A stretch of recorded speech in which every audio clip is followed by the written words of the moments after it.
Hello, everybody. Claire, is it up to me to start chairing? Hello, everybody. Good afternoon. Good morning to those who are on the other side of the ocean. My name is Anastasia Nesvatailova. I'm a director of Macroeconomic and Development Policies branch here at UNCTAD in Geneva. We're delighted to be co-hosting this event with UNCTAD regularly in August and in particular today. We welcome two of our wonderful speakers who are not only experienced in terms of empirical policymaking, but also widely published. We will be talking about financialization of everyday life in various spheres. I'm the moderator of the session. After the two presentations, we will have questions from the floor and from me to the speakers. So please listen carefully and record any notes or queries you might have. If you do type them into the Q&A box in your chat menu at the bottom of your Zoom screens, please specify who the question is being addressed to. The general topic or the general context for the discussion is a very convenient but a somewhat kind of clumsy term, financialization, that entered academic jargon some 20 years ago. It's now very popular. It's a very good vessel for understanding finance-related processes and problems that arise at various levels of capitalism, political economy, and policymaking.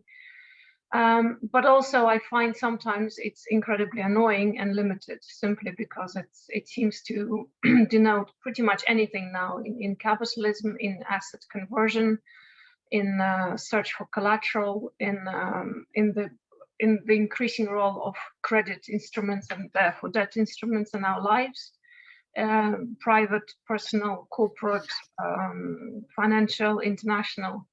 And so maybe some of these questions can be discussed with our two presenters after their sessions. The first to speak is Professor Lena Lavinas, who is a professor at the Federal University of Rio de Janeiro. She is now greeting us from Rio. Until recently, she was a visiting Leverhulme professor at SOAS in London. And her research work is absolutely fascinating to me because she focuses on debt in its various forms and incarnations, but is particularly researching the ways how entitlements are being transformed from rights into assets to serve as collateral and the consequences of that.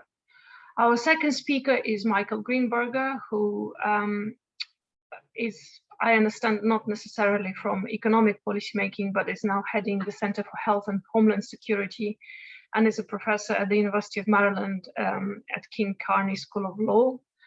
He has a regulatory background, comes from a different area, and so his perspective will be all the more fascinating because it's a very different area of how financial instruments and motives are being implied and calculated. So each has about 20 minutes to speak. Lena has a PowerPoint. I will hand over the floor now to both Lena and Claire, who will be handling the technical equipment. And off you go. Thank you. Thank you, Anastasia. So good morning, good afternoon. I'm delighted to be here today, and I would like to thank all those in charge of organizing this UNCTAD Summer School for inviting me to participate. I would like to thank also in advance Claire for running the slideshow and also Anastasia for chairing the session. So the title is great, and it's drawn from a forerunner book by Randy Martin, published exactly 20 years ago, which sheds light on the many dimensions of financialization. According to Randy Martin, financialization not only refers to many different processes driven at once by finance, but it also suggests that a new or revised social contract is underway. And I'm going to talk about this today. Next slide, please. I have been working on the financialization of social policy for several years, focusing on Brazil, developing countries, But thanks to a Leverhulme professorship at SOAS that ended last month, as mentioned by Anastasia, I curated a seminar series on the impacts of financialization in the social protection sphere, be it housing, health, water and sanitation, care, income support policies. So this is why I would like to invite you to go through this series of lectures, which are available online, because they bring together experts from different backgrounds, as well as very interesting discussions about the scale of and scope of financialization in the realm of social policy. I'll send the link later to Claire and to Anastasia.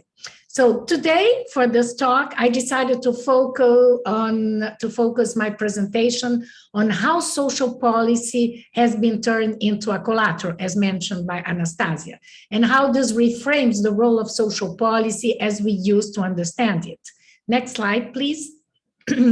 So this is, after this brief presentation, what I'm going to do is raise three different issues. First, I'm going to show very, very briefly, because most of this information is on the background papers that I recommended, that I sent to you. So I'm going to very briefly display how monetary benefits have expanded in the Global South, but not only. Second, I will highlight the growing levels of household debt, which is a mark of financialized capitalism throughout the 2000s. And finally, I'll try to demonstrate using some econometrics the link between monetary benefits and debt, because I've been working on it, trying to really prove that there is this interconnection. Now the monetary benefits and debt levels are getting more and more entangled. And finally, I'll make a very brief conclusion after that. So moving fast to my first point, what do all developing countries have now in common? So all of them, most all of them, have implemented anti-poverty cash transfer programs. They are now the backbone of incipient fragile social protection mechanisms that loomed in the 2000s. Next slide, please. One of the main characteristics of this anti-poverty schemes is that they have largely expanded the level of monetization in the Global South. And this is really very important. And this is what benefited to the creation of collateral mechanisms. So according to the World Bank, in 2017, over 2.5 billion people living in developing countries were recipients of monetary transfers, a figure that has very likely spiked since then. Indeed, in numerous countries, these schemes were updated and expanded as key provisions inserted into COVID-19 economic relief packages. More recent data, the one that is shown in this table, collected by sociologist Lutz Leisering, estimate that around 150 countries in the Global South have implemented at least one sort of cash transfer scheme. 2/3 of these provisions are located in Asia and in Africa. Next slide, please. So we talk a lot about these schemes as something very successful. So since 2010 and until very recently, these schemes appear as very successful and a true novelty in terms of providing new levels of recognition and redistribution. This is what both Leisering and Ferguson say, because they consider these novel social schemes as mechanisms to confront neoliberalism. I don't think I agree with their statement, because I think that these programs are solutions that remain marginal, residual, and very ineffective in durably lifting people out of poverty.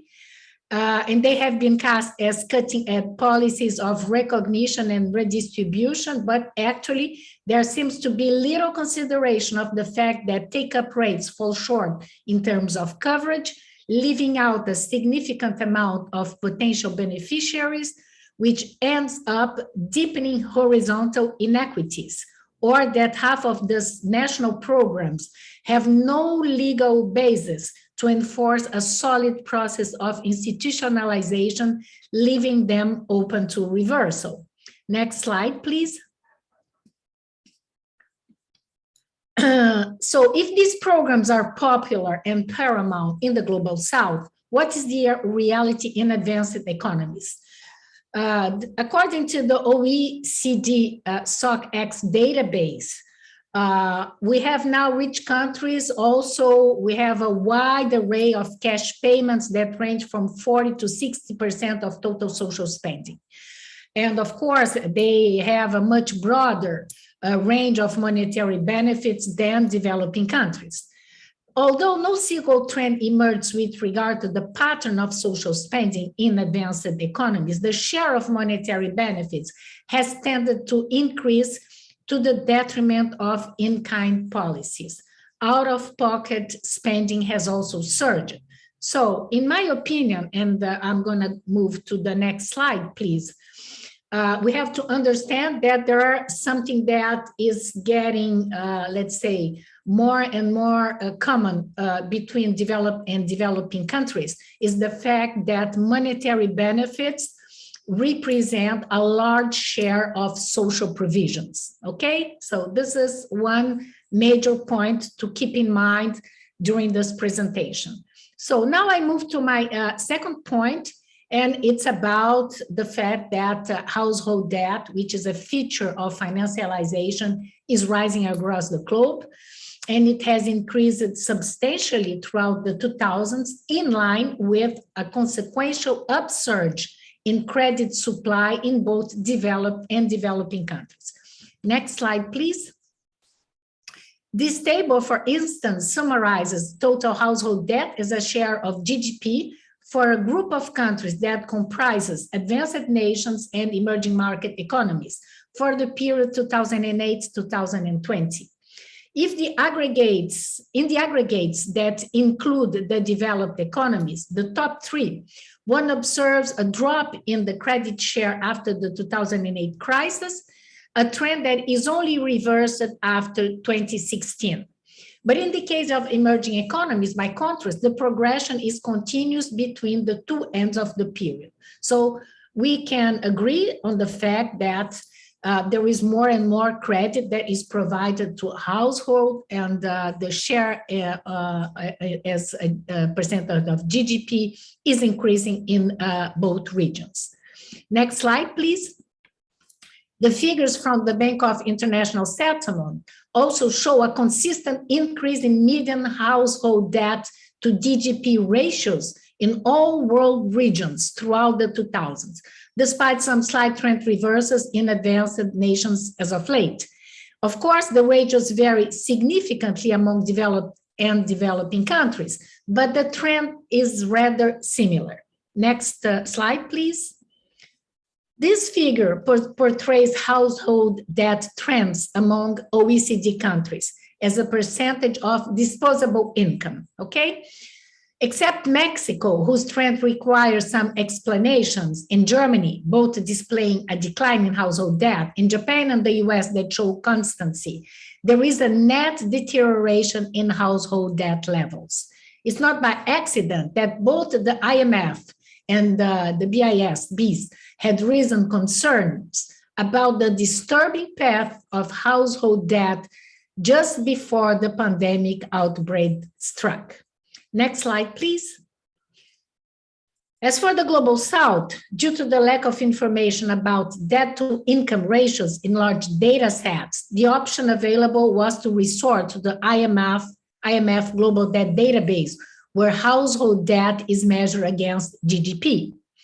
The slide presents a small sample of countries from the Global South, and it shows that, with few exceptions, household debt to GDP ratio has also risen over time.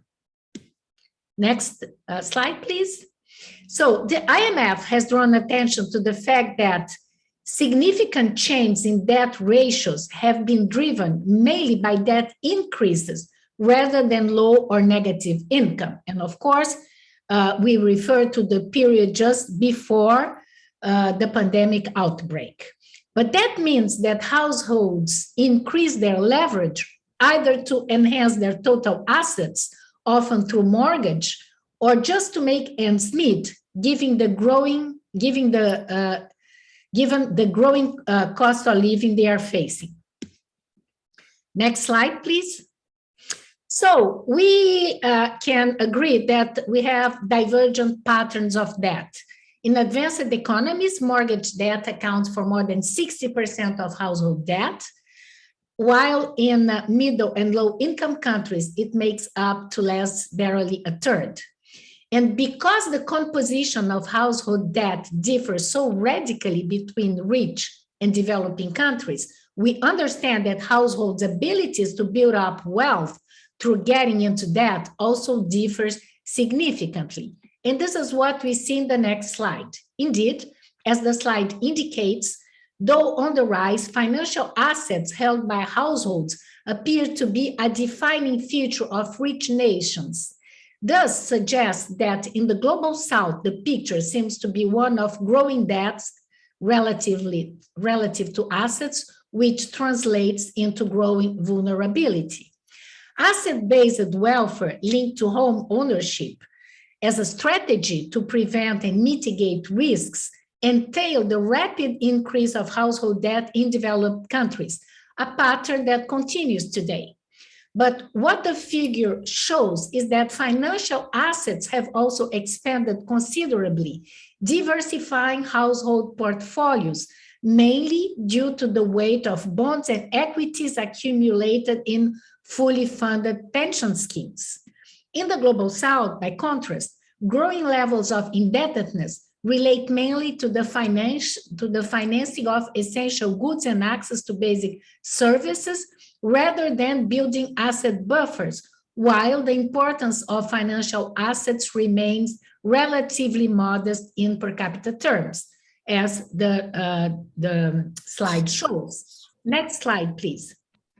So, what I would like now to present is some exercise I've run with friends, trying to show that there is really a connection between the increase of monetary benefits and also growing levels of household debt.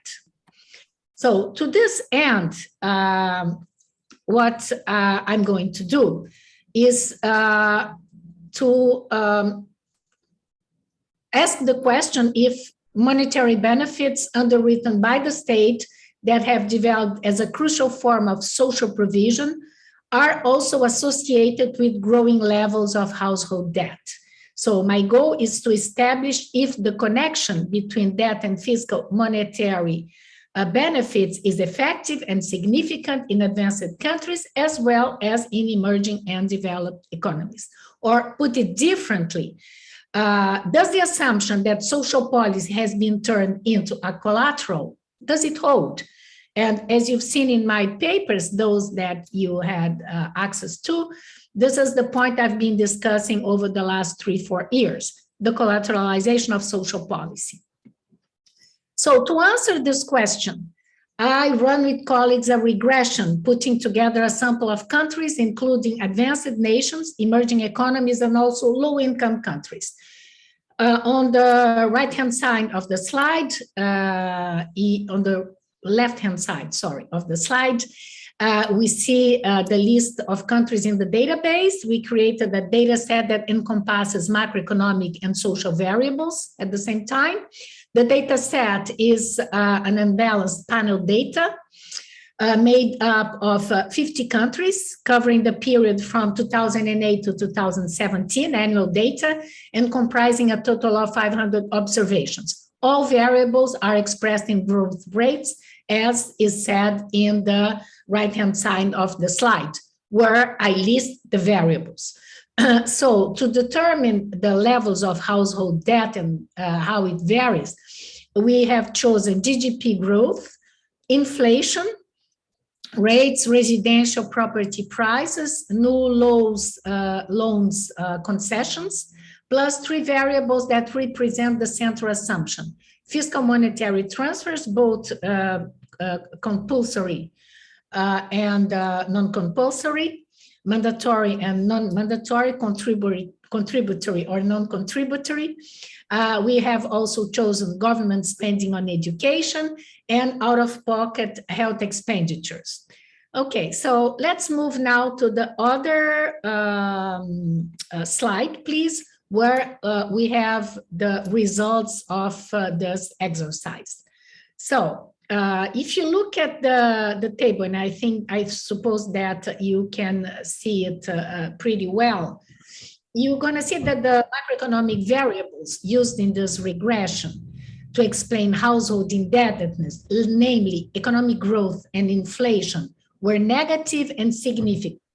Thus, surge in economic growth and inflation rates contribute to the decline of household indebtedness as expected, very likely because the former implies more job opportunities that may improve workers' earnings, curtailing the demand for credit, whereas the latter restrain access to loans due to mounting costs, hikes in interest rates.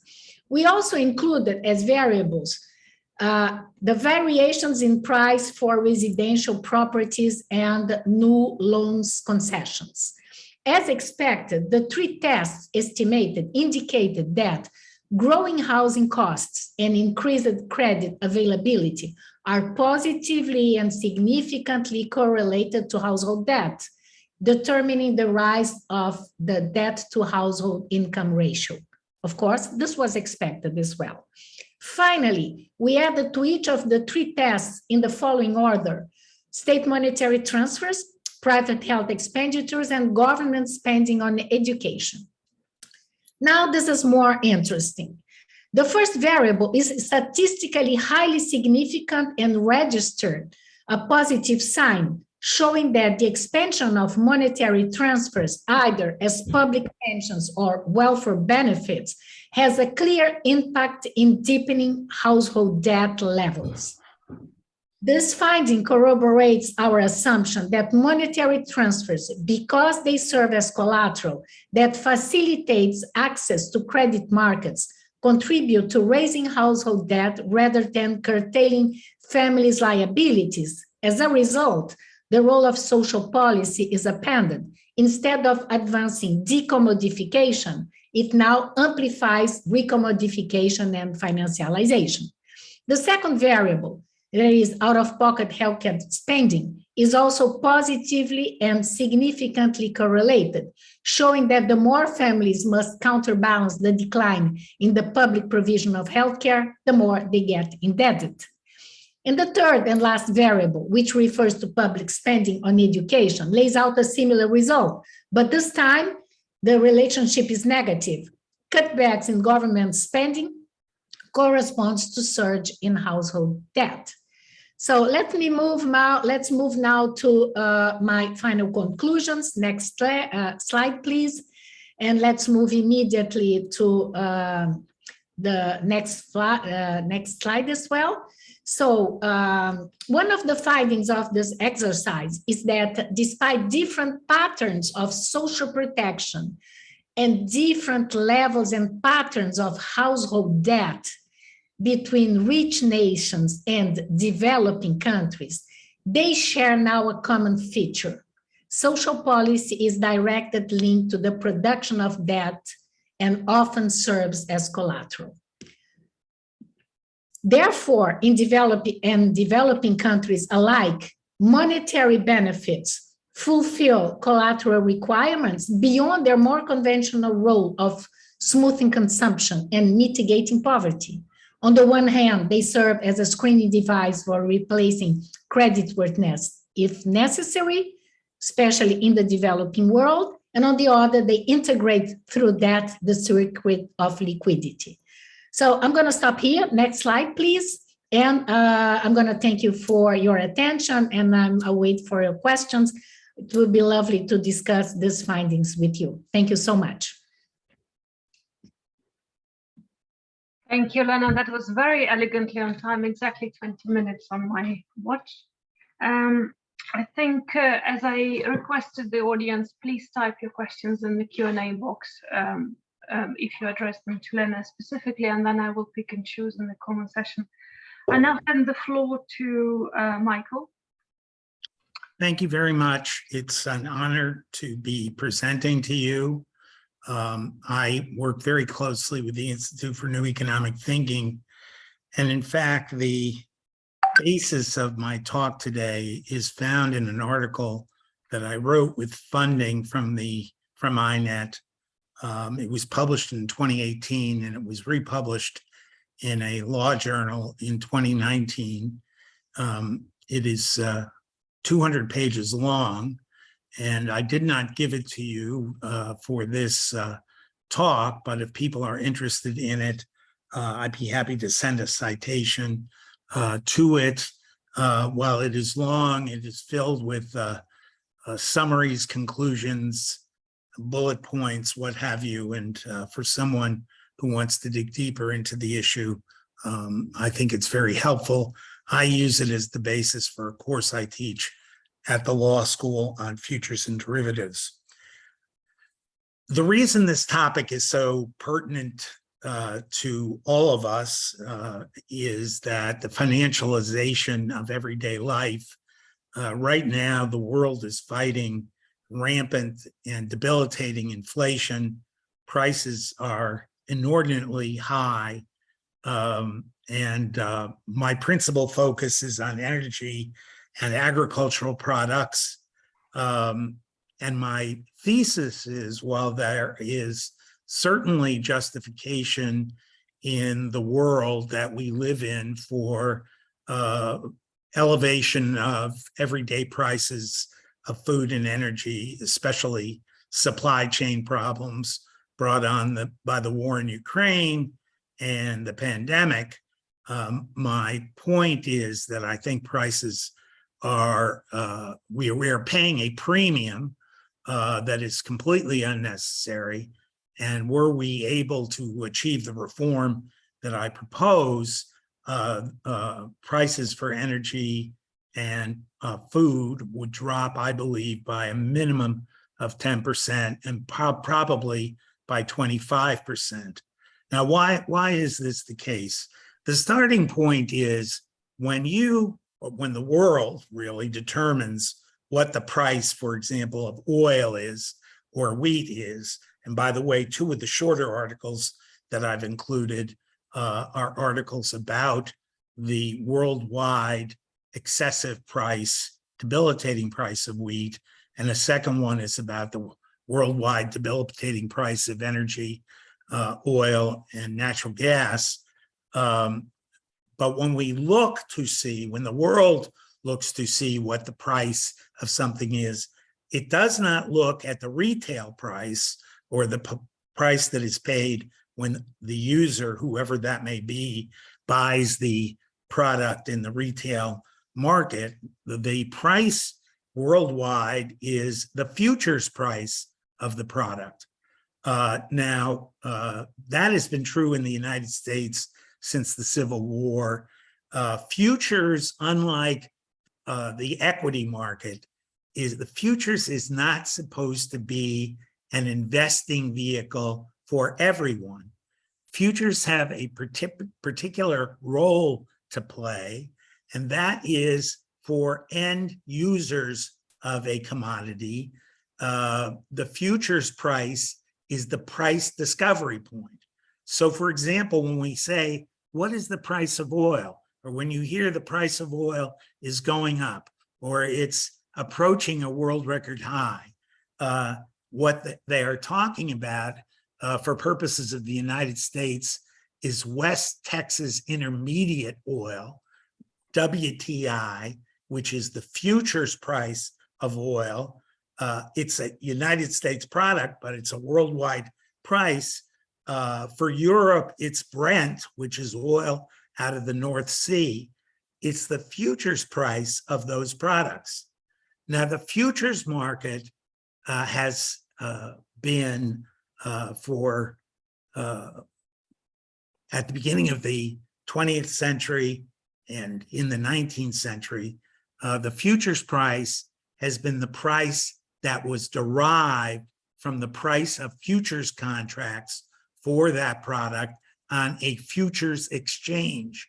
That is where people can buy and sell contracts at whatever the price the contracts are going for, whether it be wheat, for example, or oil. The reason historically the futures price became such an important price for price discovery purposes is if you start from the premise that futures are for end users, and the second premise is that futures are a necessary hedging device for people in the industry. For example, take the farmer. The farmer is going to go through a growing season, but before that season starts, the farmer has to have some idea of what the selling price is going to be and to hedge at the beginning of the growing season as to a respectable price. One buys a futures contract. Now, how that works as a hedge is a complicated issue and would take far more than 20 minutes or even an hour to explain. But just assume that if I'm growing food, I want to hedge with a futures contract in the product I'm growing. If I'm drilling for oil, I want to hedge before I start drilling with a futures contract. In the United States, it would be WTI. In Europe, it would be Brent. And those are prices worldwide. It is a given in these markets that the tension between the producer wanting the highest price and the consumer wanting the lowest price forms the tension between those two groups, forms a reasonable price, most likely to be based on supply-demand fundamentals. Now, it is also a given that in most instances, the end users will not be large enough to make a liquid market, to make a market so that the end user can go in on a moment's notice, buy a contract right away. And to make that liquidity happen, speculators do need to come into the market. But the arch enemy of these markets is excessive speculation. The speculation should be calculated to be enough to make the markets liquid.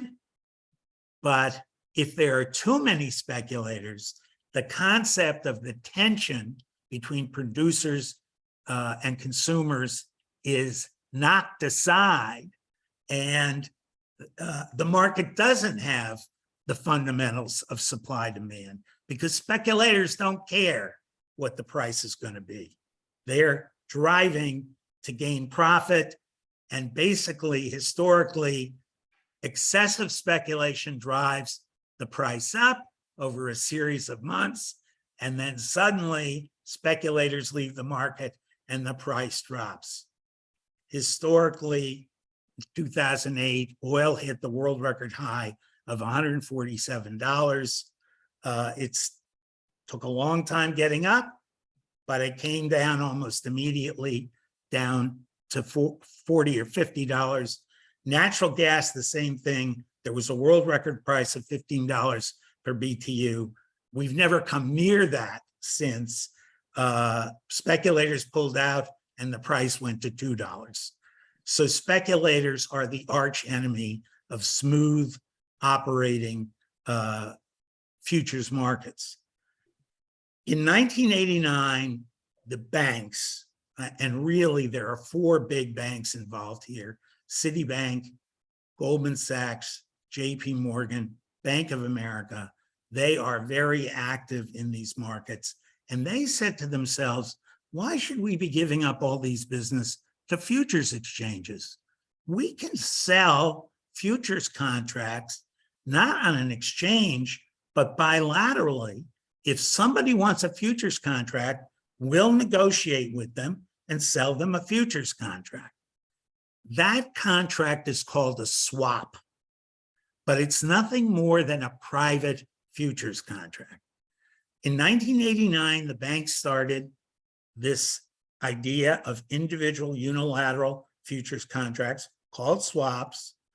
In 1992, the organization that oversaw this for the banks developed standard contract language for the swaps, so that if any of these banks entered into a swap, they didn't make up the contract language themselves, but they used the International Swaps Derivatives Association standard contract language. In the 1992 language, going all the way to 2013, if a person wanted to do business with a foreign subsidiary of one of these huge US banks, they were assured by the contract language that the whole bank holding company parent would stand behind the contract of the foreign bank subsidiary. And that was needed to develop this market on a worldwide basis. Dodd-Frank, there was a major battle. I won't bore you with it. I have scars on my back from being involved in it when I was the director of trading and markets at the Commodity Futures Trading Commission under Brooksley Born in 1998 and 1999. We took the position that swaps were futures, and therefore the federal law governing futures and banning excessive speculation applied. It was a major policy battle. At the end of the Clinton administration, we lost it. It was a bloody scene. In 2000, Larry Summers, someone you may have heard of, who was then the Secretary of the Treasury, who was very supportive of these big banks, said, you know what, we're not only going to make it clear that the CFTC can't regulate swaps, we're going to pass a law that says swaps are lawful and should not be regulated. And in 2008, so-called credit default swaps and naked credit default swaps unmistakably caused the 2008 meltdown. In my article, I cite 200 economists who reached that conclusion. So in 2010, Congress passes the Dodd-Frank law. And Dodd-Frank makes it unmistakably clear that swaps are to be regulated, principally by the Commodity Futures Trading Commission. And what does that mean? They're regulated to limit the introduction of excessive speculation. So just like on the futures exchange, where speculators are limited to the point where they create liquidity, but no more, for swaps, the same rule went into place. It took 3 years. Gary Gensler, who's now the chair of the Security Exchange Commission, was then the chair of the CFTC. By the way, when we were fighting this battle in 98 and 99, he was the sword carrier for Rubin, Summers, Greenspan, and Levitt.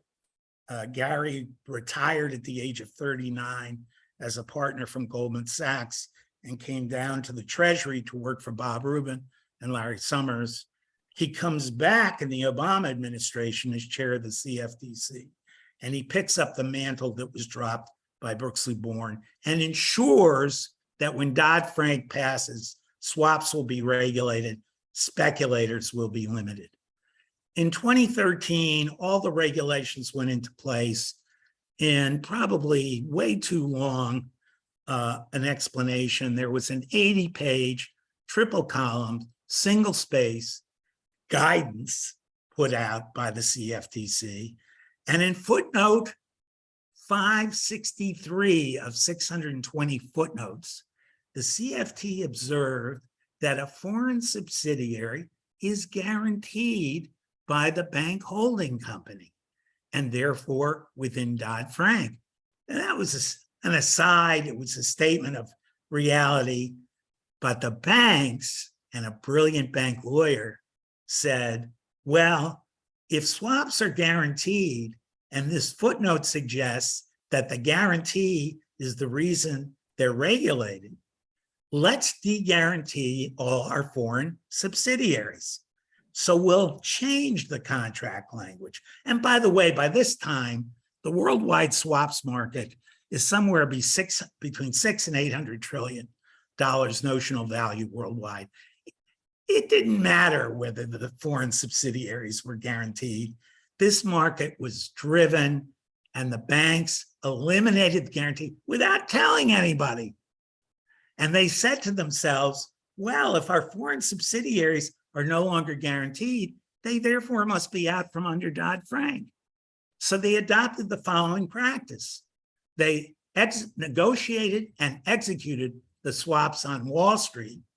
And when the swap was completely written, they assigned it to a foreign subsidiary that they no longer guaranteed. And under footnote 563, they said, the swap is not governed by Dodd-Frank.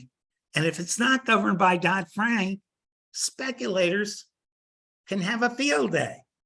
And by the way, if you're selling swaps and you can sell to speculators, you can sell more swaps. And there's also a fundamental point of futures contracts and swaps that you can sell futures and swaps that are way in excess of the supply of the commodity, because you're not delivering under futures contracts, you're not delivering under swaps. So without telling anybody, they adopt this practice. And finally, reporters are saying, whoa, look at the swaps market. The US swaps are dropping and the foreign swaps are rising in proportion. What is going on?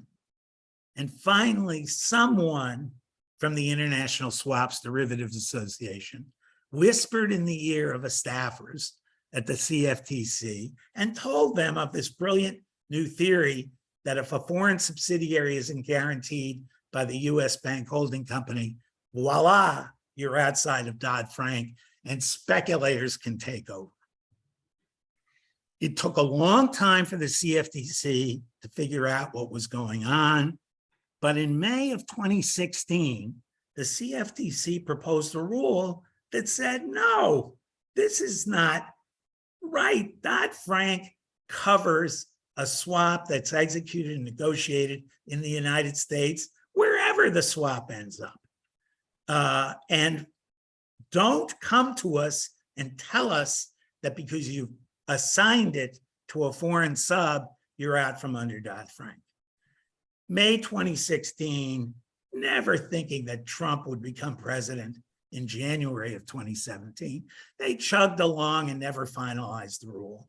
Trump comes in, and Trump and the Trump financial regulators not only pull the rule back and never finalize it, but they affirmatively say, we agree with the banks.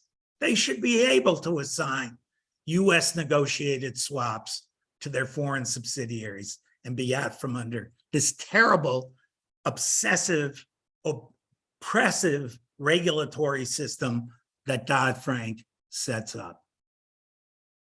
So as we sit here today, all of these swaps are being bought by speculators who don't care what the real market price of a product should be. Now, the real surprise is we are now 18 months into the Biden administration.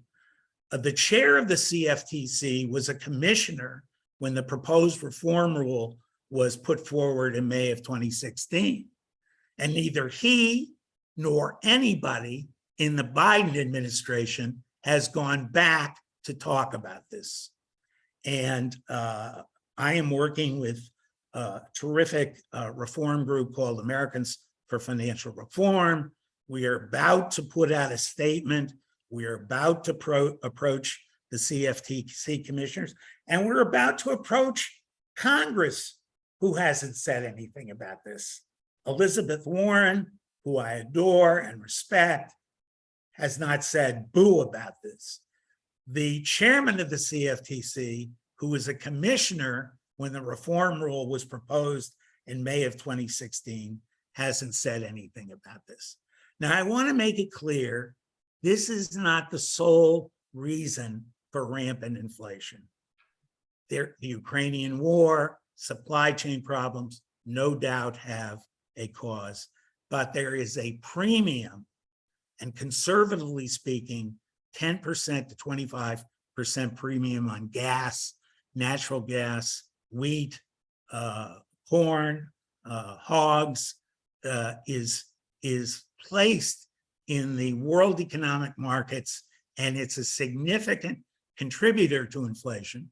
President Biden has told his administration, when you get up in the morning, the first thing you should think about is, how do we defeat inflation?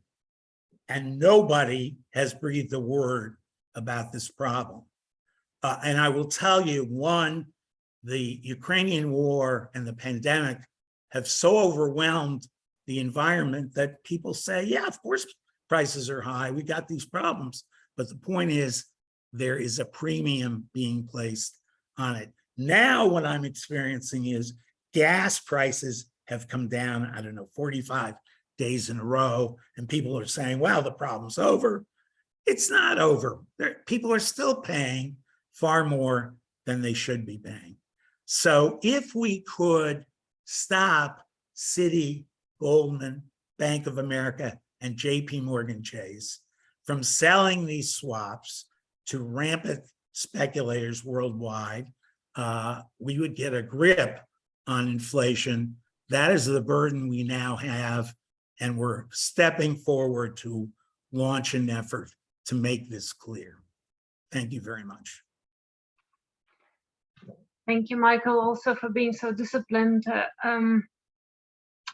I do have already questions in Q&A, but I would like to use this window that I have for myself to ask you both questions. To be honest, there is so much richness in both, and they're so diverse and empirical that it's difficult to do aggregate questions to both of you. I have three sets of questions. One is about financialization itself as a concept or as a process. So for Lena, it was very clearly a set of policy-related decisions and their consequences as they implemented in advanced and developing countries alike, that came in the period of, let's call, state retreat from regulation, in a very asymmetric economic context in the rich and less rich or more poorer countries, but also, of course, in quite diverse institutional settings. For Michael, you didn't really theorize financialization, but you didn't need to. For you, it's basically a whole set of power structures and institutions in play. With speculation, I think your perspective on speculation is very interesting because of the question of liquidity. But can I push you both to find the commonality in the financialization process? Is it even worth thinking about it now? Because you have analyzed such diverse examples and consequences at the very individual household level in case of Lena, and at corporate banking, sectoral arbitrage, and political process in case of Michael. So as I was listening, I thought again, okay, so this financialization doesn't make any sense, because in Lena's story, it is really a replacement for the retreat of the state and public support to social care. That's what essentially what unifies it. In Michael's case, this is normal bank sabotage, if you want, to arbitrage through financial innovation. You both pointed to legal underpinnings of it in a different sense, though. But really, so a provocative question to both of you: is it even worth for us in 2022 to theorize financialization, if it means anything, because it now has assumed such concrete, devastating, redistributive and political consequences that it's so pervasive that maybe it doesn't mean anything. So that's one question to both of you. And the other question was, I guess, to probably more to Michael. I'm interested myself in the swap market. the role of the four banks is clear and fascinating. Who buys the swaps? For the market to be there, even for the highly speculative activity to be there, somebody, is it themselves to themselves, as usual, as was the case with CDS, with credit default swaps, or who is on the demand side? And of course, the overall question is, how can it ever be regulated or not? And another question, sorry, and to go back, I think there are questions in the chat about inflation. Lena, the financialization of the use of collateral, social policy as collateral, and of course the phenomenon of financial assets increasing in value in developed countries, and more debt really being the major consequence for developing. Could it have happened in the high inflationary environment? Was low inflation a conducive channel to that? And in some way, Michael, it's a question to you too. Was low inflation era a historical context for what was happening in the swap market as everybody was searching for yield and higher revenue? So with this, I hand it over to you both. And then we will take questions from the floor. Who wants to start? Lena, I defer to you. You're muted, Lena, you're muted. Unmute. Unmute your mic. Your turn, Michael. Nice meeting you, Michael. Please, it's your turn. I started before, now it's up to you. Please, go ahead. Okay. Well, you know, when I was hired by Brooksley Born, who was an old friend of mine, social friend, brilliant lawyer in Washington, when she became chair of the CFTC, I couldn't have told you what a commodity was, much less a swap. I was a litigator, civil litigator in private law practice. And she asked me if I would become head of the Division of Trading and Markets, which was then the biggest division in the CFTC. And she said to me, Michael, I know you know nothing about this, but I just need to get that division to do its work. And can you just make sure that they do what they're told to do and do it on time? And so I went in there with a blank mind. Within 6 weeks, I was completely fascinated. I remember I did something and one of the industry heads was upset about it. And he said to Brooksley, you know, that's what happens when you hire a divorce lawyer to be in charge of the largest division in the CFTC. Well, I wasn't a divorce lawyer. I was a little bit more sophisticated in my practice, but I didn't know very much about what was going on. But by the way, because futures contracts and swaps are principally there to help people in the business of producing and consuming the commodity, not a lot of people know what's going on. It's a very refined market. This is not taught in law school. I have a course I've taught. It may be one of a half dozen courses in the United States that teaches law students about these issues. So we start with a tremendous burden that this is not a well understood financial phenomenon. I will also say Dodd-Frank passed in July of 2010. In January of 2011, Chris Dodd, the Dodd of Dodd-Frank, a senator who was in charge of passing it in the Senate, gave a speech at George Washington University Law School. And he said, you know, when I was doing this, I would come to the floor and all these senators would come up to me and say, Chris, we don't understand what you're doing here. It's over our heads, but we respect you. So we just want you to know that we'll vote the way you tell us to vote, but it's beyond our capabilities to understand. And I cite that quote in my longer article put out by INET and then later by a law journal. And that's one of the problems we have. Fundamentally, the stock market is, speculators are welcome, speculators are needed, they aren't to be limited. As much stock as you can sell, that much the better. But in these markets, these are price discovery markets. Whatever happens in the futures market determines what the price of oil or wheat or hogs will sell for.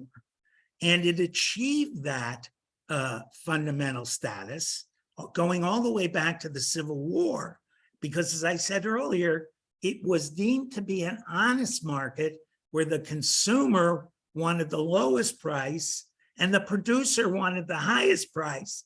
And they met in a supply-demand fundamental meeting ground. And it is speculators who don't give a damn what the price is who can unravel that market.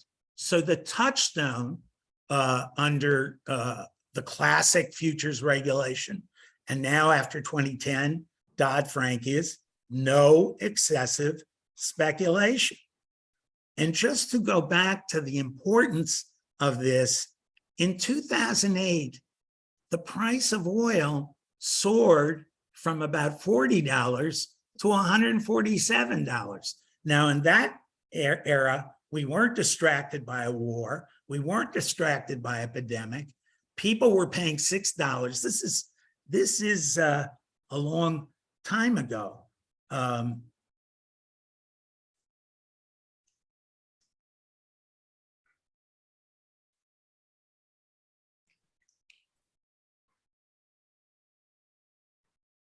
Are you looking for a picture? Yeah. I remember they did factor in 150 as a forecast at the time, and now you disappeared.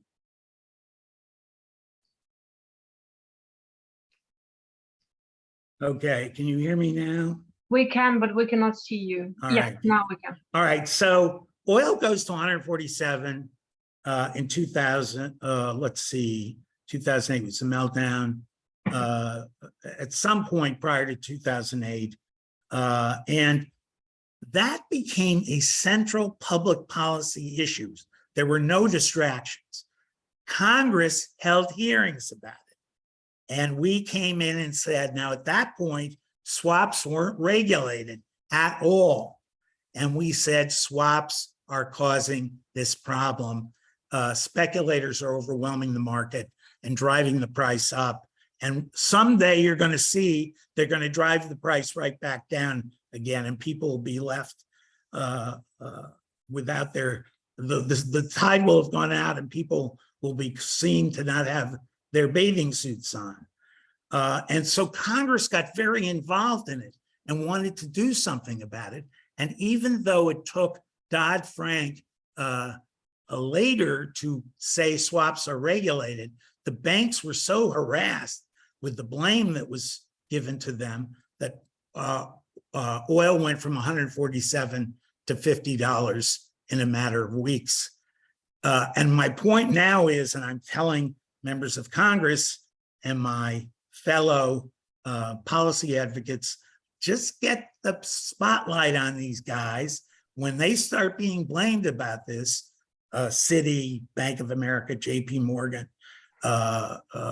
they will, Goldman, they will run for cover, and you'll see the price will drop. So it's difficult in this era to put attention on this because there's so many obvious excuses that are thrown out. The war in the Ukraine, the pandemic, supply chain problems, that the average person, when he pays or she pays $6 for a gallon of gasoline, say, well, I understand the world has gone to hell in a handbasket.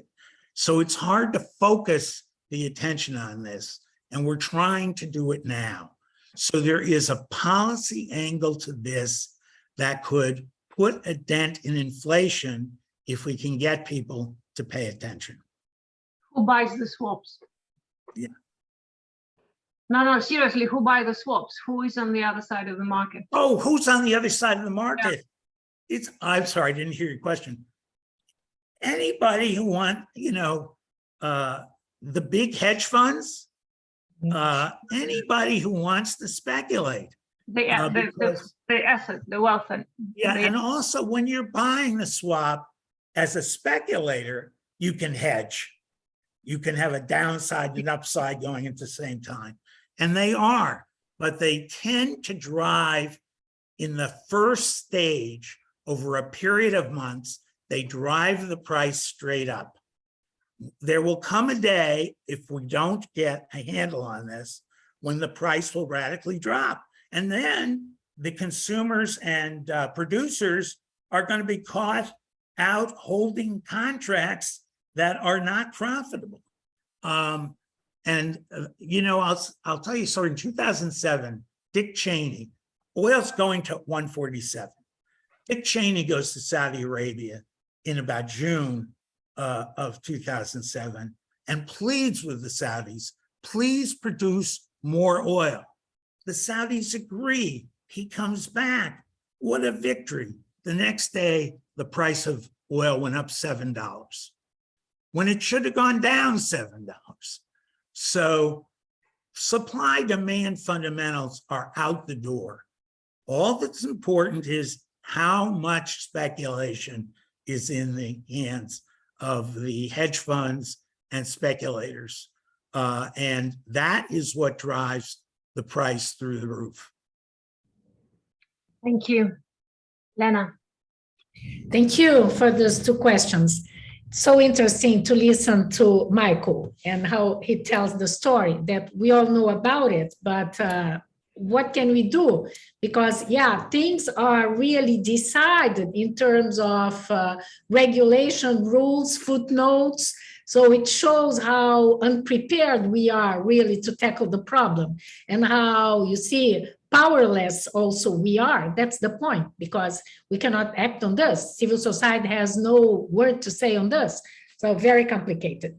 So to come back to your question, let me start by the last one about low inflation. Okay, of course, low inflation, especially in the developed world, was fundamental in order to expand what we call asset-based welfare. When people starting getting more and more loans in order to buy, you see, a second flat, a second residence, etc., for two main reasons. First, because they understood that because of the privatization of their, what used to be their public pensions, they couldn't really understand what would be, they couldn't know in advance what would be the amount of pensions they would receive 30 years later, because it's absolutely impossible to understand what's going to happen. It's not like a pay-as-you-go system where if you have an increase in average income, you will increase also average pensions in the future.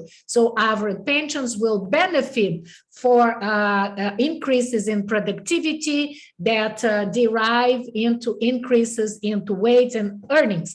But this is not the case when we move towards fully funded schemes and private pensions. So what happened is, because it was possible to get cheap loans in order to buy residence and other properties. And the notion of property is a main dimension also of financialization. Financialization is not only, you see, looking at profits that are higher through financial channels than in the real economy. It's also the fact that we're talking about property. And property is a big issue when you talk about financialization, because it's a problem of assetizing the economy. So everything becomes property. And what happened then in developed countries is that on one side, you had low inflation with prime interest rates that were relatively low, but on the other side, you had asset inflation, and people also, they were expecting this asset inflation to happen, because people said, okay, I'm buying an asset, I'm buying a new flat or an apartment, and I want this price to increase because I know that urban land is rare, etc. So there is also speculation on it. And those who could buy property, of course, they expected this asset inflation. So things went together. You see, they were combined, asset inflation going along with lower interest rates during this period of long-stand stability that it happened during the last 20 years. But this was true in developed countries. This is not the case in the developing world. Let me give you just an example with Brazil, but we could talk about South Africa or Argentina or Chile, whatever. What's going on now in Brazil, and it also happened during the pandemic. As you remember, you see, because of the lockdown, governments decided to move directly to cash payments, and 2/3, for instance, of the CARES Act in the United States, the CARES Act was focused in cash payments. So we have furlough schemes, we have unemployment benefits that increased, we improved levels of welfare benefits everywhere, also in Brazil. And so what happened during this period, so people got more and more cash, and what did they do with us? They went to the banks to renegotiate their debts. This happened in the United States. This also happened in Brazil. People, because they are highly indebted. But what is going on now, exactly now, because of inflation? We are again increasing some welfare benefits, the value of some welfare benefits. But of course, interest rates are also going up. So just to give you what's going on in Brazil, a picture of what is going on in Brazil, the prime interest rate in Brazil is now 13.25%. The inflation rate is around 11%, 10.5%. So in developed countries, the prime rate is still well below inflation rates, while in the developing world, what happens? You have a spread that is much higher, and this benefits those who are able to buy, for instance, like in Brazil, treasury bonds. So again, treasury bonds, everybody's rushing to treasury bonds in Brazil, buying them for 1 year, 2, 3 years, because you see the returns you have on treasury bonds are very high.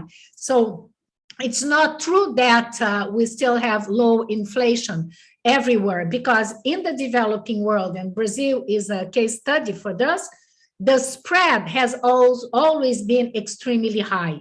And this premium was paid by the state to those who could afford purchasing treasury bonds in Brazil, government bonds in Brazil. And this was one of the dynamics, what we call at the beginning, eliticized financialization in Brazil, and then it spread towards more debt, etc. So there are other mechanisms that provide greater levels of financialization in our economy. So I think that what is really interesting is to understand this very diverse dynamics of financialization. And you're right. You see, I think that all of us who work on financialization, we think that it's still very poor in terms of how can we conceptualize it. So it's very empirical. It's also very much, we try to describe process and features, but the fact is that if we compare the level of financial returns in people's, for instance, household income and things like this, it's increasing. So that's the point. Even household income in Brazil, the share of financial income and for the rich, interest income is increasing as compared to, for instance, earnings and etc. So I think this is what makes financialization so challenging, is that you see working earnings and the labor market. For instance, let's look at student debt in the United States, in the UK, everywhere. It's huge, it's high.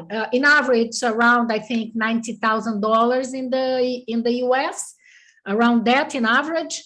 But there is a fantastic piece in the New Yorker last week showing that people who are over 80 years old, they owe $350,000 in student debts. So because people, you see, with their low wage, with their low salaries, and because the cost of living are increasing on a regular basis, because you see, your house is not a house, it's an asset. So it's not regulated. You go to London, as you know, you see the owners, yeah, how do you call this? Landlords. Landlords. They can charge whatever you want. It's not, you go to France, if your tenant leaves and you get another one, it's regulated. You cannot increase the value of your rent, not in the UK. So since things become assets, of course, people expect to get more profits, financial profits from their own assets, because the idea is this, that assets will get more and more value. Assets inflation is within people's mind. People want to get rich. People want to make more money on their own. And this is why this assetization of the economy has completely changed people's mindset. In Brazil today, in very poor slums in Brazil, there are people who buy, let's say, $10, $20 of government bonds, because you see, it's 13% return. So people say, oh, it's worth doing it. But they don't understand that they will have to pay taxes on that, etc., because it's just the idea that it's short term, I have to do it now, and everybody wants to get financial returns from what they get. So the logic of assets, the assetization of everything in life is the real problem. It's not only financialization, but we move from finance to the process of assetizing everything. And we have also assetized today things like care and things like this. You see, for instance, in developing countries, most of care provision, the care sector, is provided by unskilled workers, women in general, poor people who work as domestic workers. But if you go to France, for instance, more and more, it's in private institutions, nursing homes, things like this, run by pension funds. So pension funds also have moved to Brazil. They are investing massively in building with PPPs, private-public partnership. They are building new infrastructure to host the elderly that have no place to go. And of course, they charge for this. So the same with hospitals, everything. So we are creating, and this is what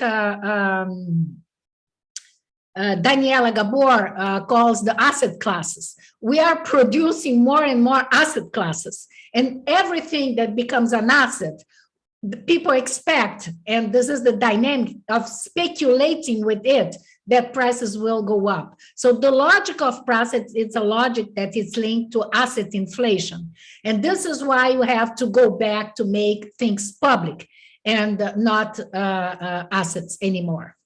I hope I explained the thing. Thank you very much. This is thorough and very detailed. Now we have 13 questions in Q&A.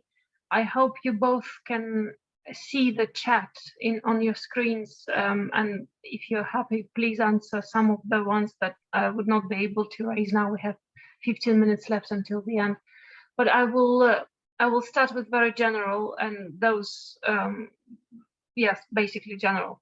One, I understand it's to Lena, but probably to both of you, how to balance debt creation with social development. It's an easy one, so please think about that. And similarly general to Michael, and I think to Lena as well, should we go for degrowth? If it's very hard to regulate speculation, what public policy would you recommend to a developing country, especially in light of the search for assets and property that Lena has just outlined, and the fact that it underpins speculation that Michael talked about? I think there are quite a few questions on the technicalities of swaps and how they influence the price. I think I don't want Michael to now spend some time to lay out the details, but if you can point out the basic reference resource for that, that would be already very helpful. I also bring up the attention of students listening that Michael's INET paper is already in your chat with a link, so you can click on great. it. Yes, you can click and download it very easily from there. What is the implication of assetization or financialization in the context of environmental concerns? And that's an important question. And I think the third one I will take from here is this. Based on your underlying, basically based on your argument regarding social policy and monetary policy, is it possible it would happen in future that society in a country not being welfare and less social protection because of household debt, that country always increasing? Thanks a lot. I think there are some style issues here, but basically it's a fatal question. What happens if this runs to the limit? There is absolutely no policy space for social protection, and the financialization has reached its limit. So 3 very basic questions. I don't know who wants to start, maybe Michael.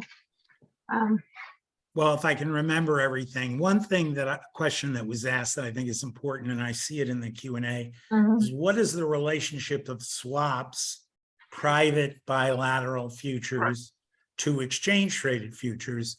And the short answer is, to the extent that the swaps are reported as is required by Dodd-Frank, the price that swaps sell for are added into the exchange traded futures to determine the price of the commodity.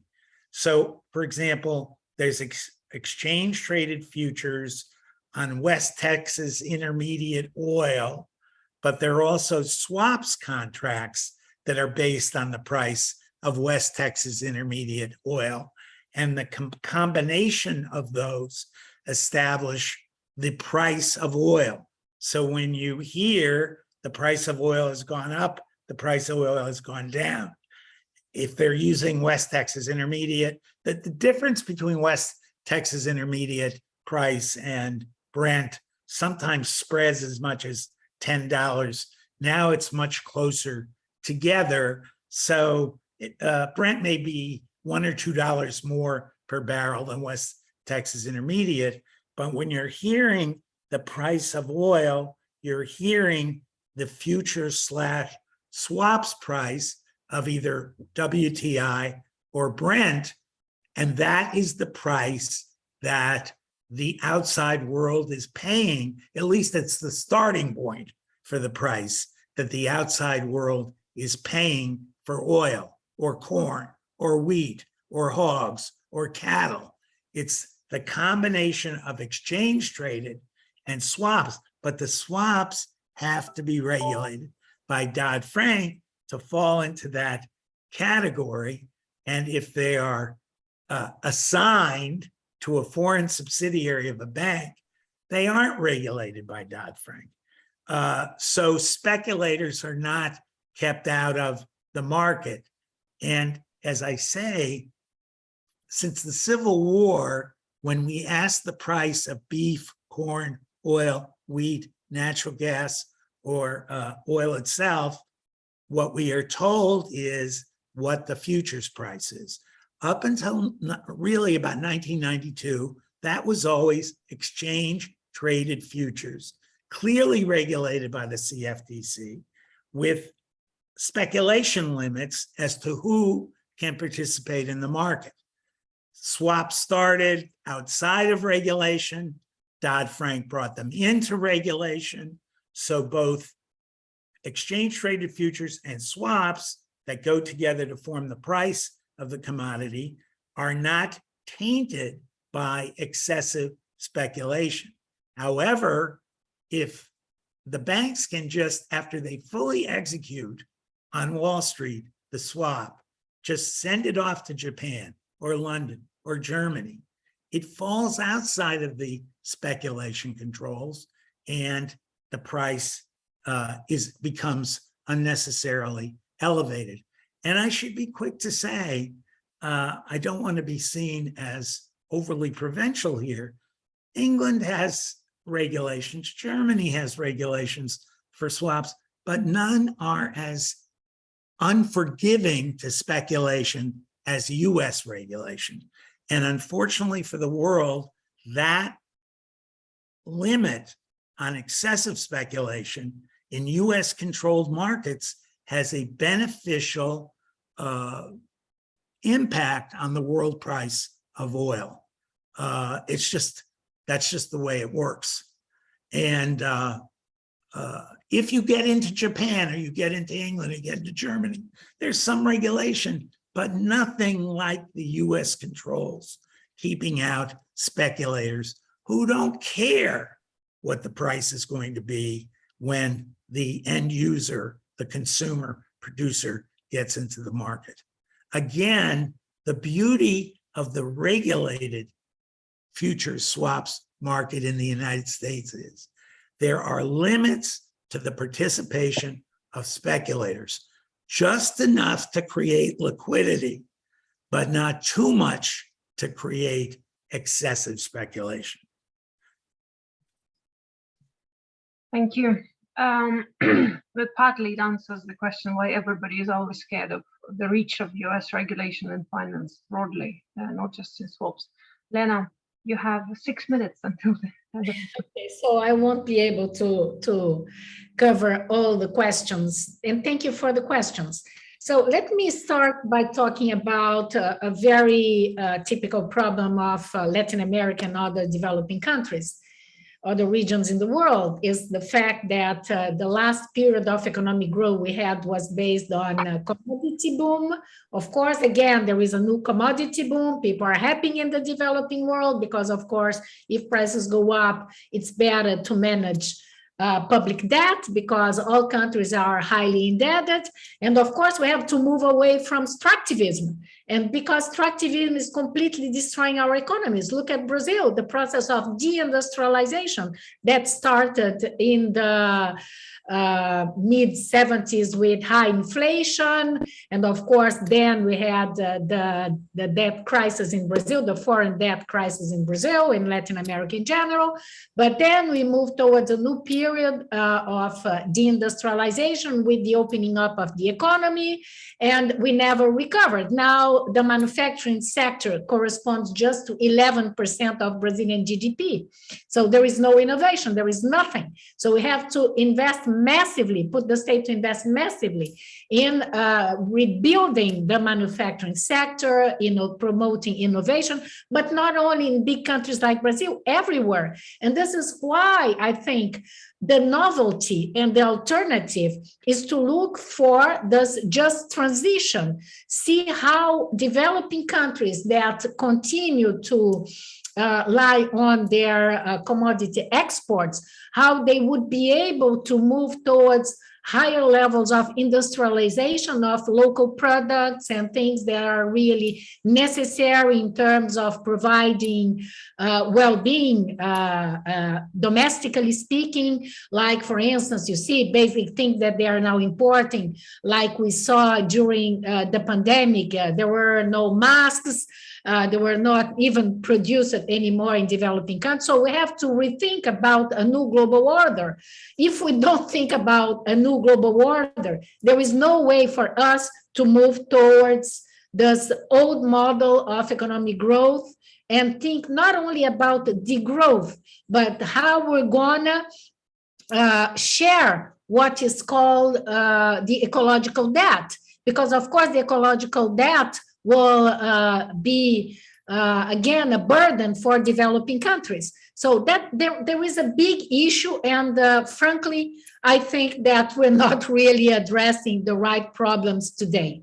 So I think that we're far from that, and it's really important to understand, for instance, in Brazil, why there is not Brazil, Latin America in general, why Latin America is the region with the higher debt toll for indigenous leaders and nature defenders, because of land grabbing. And why land grabbing? Because behind those who invade the indigenous land and things like this, or use water sources for other ends,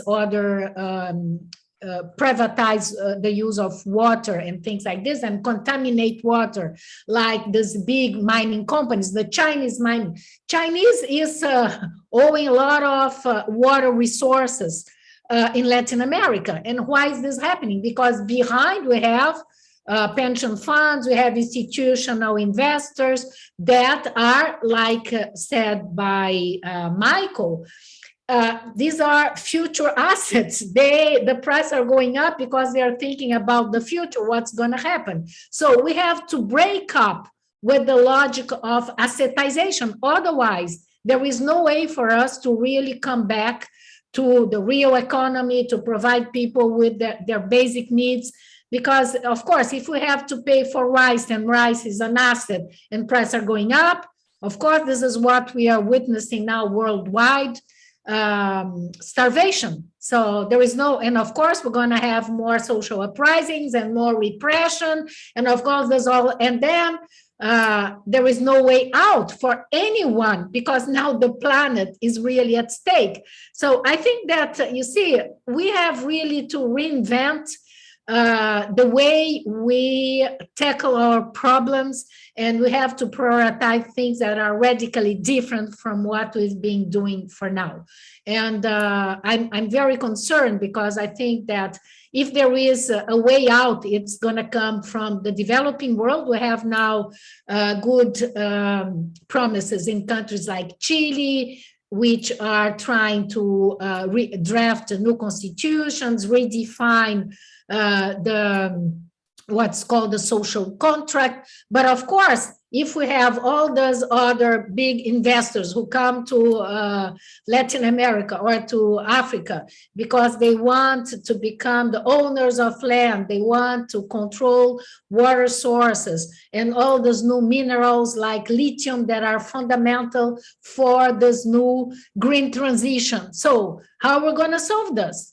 So I think that it's really time, it's great time for us to stop and start thinking of a new way of addressing our problems, because the way it goes, really driven by finance and driven by speculators, we're really in trouble. I'm going to stop here. Thank you. Thank you both. Pessimistic but fantastic discussion and contribution. I know that the INET conference, or the discussion, will now continue in informal setting, and in particular space that you guys have on your registration links. And I'm very pleased to be able to invite you for tomorrow's summer school session, which will be called Technological Divides and Income Distribution, which is a very natural progression from the issues that both of you and especially Lena just raised.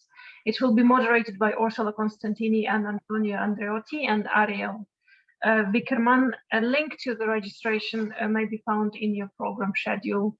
And in fact, I just see it in the chat box appearing now. Have a wonderful rest of the day. And thank you again for being here, for your questions. Don't hesitate to contact the speakers directly via email that you have their contact.